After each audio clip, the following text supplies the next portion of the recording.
when you look at a titration, you will be able to tell whether it had multiple equivalences. This particular one, unfortunately, isn't as obvious because we're used to thinking about monoprotic, diprotic, triprotic acids.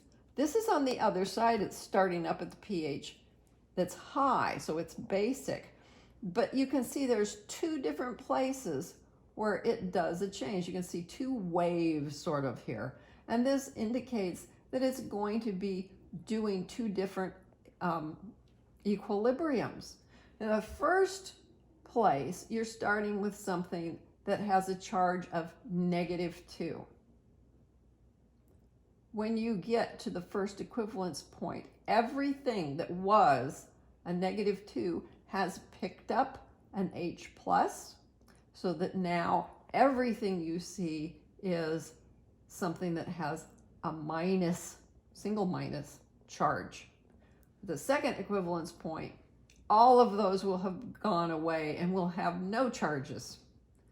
This is a very particular situation that is called an alkalinity titration because carbonate ion and hydrogen and carbonate ions like to be at first in an equilibrium with each other. Here we have those two. And then the second equilibrium is taking all the hydrogen carbonates and turning them into, well, look, CO. I can take two of them, right? And then if I add another H to this, because hey, there's a -1, H+ coming along would get rid of the minus, you'd have two H's and one more O. And so you see we have carbon dioxide and water. So multiple equivalence points tell you that there's more than one equilibrium that has occurred. This one, this alkalinity titration, has two equivalence points. We said the first one, there was carbonate, and it was in an equilibrium with hydrogen carbonate. And this reaction will continue. You keep adding acid to it, you're going to keep pushing it to the right. You're going to be using this up. When you use all of it up, then you have only this, and that is your first equivalence point. Now you are working with this. That's what you have, and you start adding more acid to it. It's still a negative, so it can take more of this hydronium, right? When you do that, you're making what is initially carbonic acid and water. This is your second equivalence point, but carbonic acid is not stable.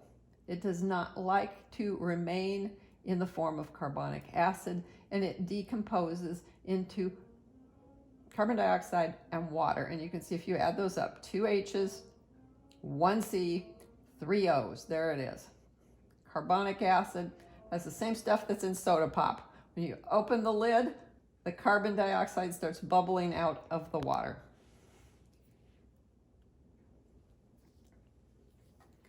The two equivalence points. The first stage, you have a short buffer region right in here.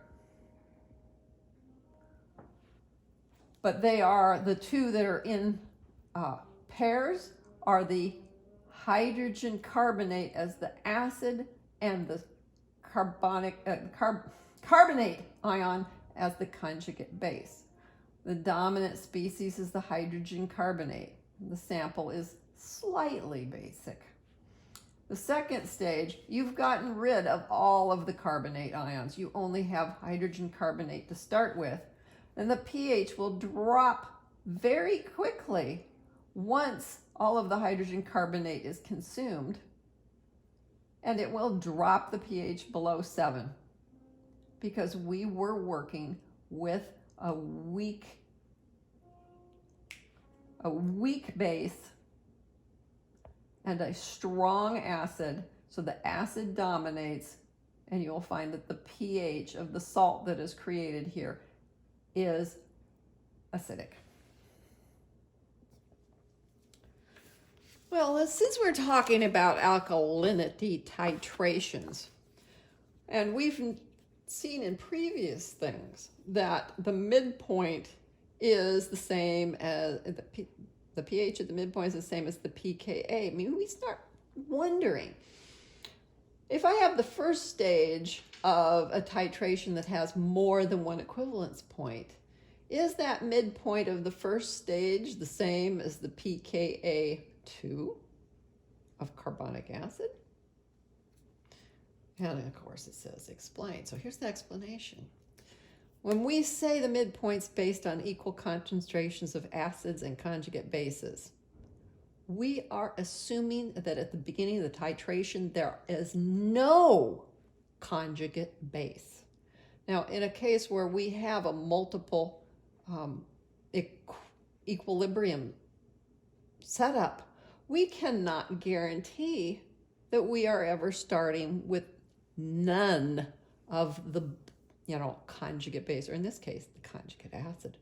We have to say that, and we are talking about a random water sample, there's already likely to be the first of those equilibria is already in place and started. So we have to answer no to this question because we are not sure about the status of the hydrogen carbonate, the conjugate acid for this one.